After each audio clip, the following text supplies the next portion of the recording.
എന്താടാ ക്ലാസ് ഇല്ലേ എന്താ പിന്നെ ക്ലാസ്സിന് പോവാത്ത? ആണല്ലേ. അപ്പുറത്താരാ? ഫുഡ് കഴിച്ചോ? എന്താ കഴിച്ചേ?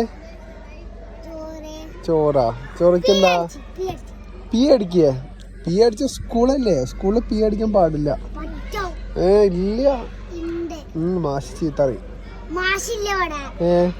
മാഷയുടെ അത് മൈക്ക. ഫോൺ വിളിക്കുമ്പോ സംസാരിക്കാൻ വേണ്ടിട്ടാ. നമ്മൾ അങ്ങോട്ട് സംസാരിക്കുമ്പോ കേൾക്കാൻ വേണ്ടിട്ടാ. ഫോണൊക്കെ വിളിക്കില്ലേ അപ്പൊ.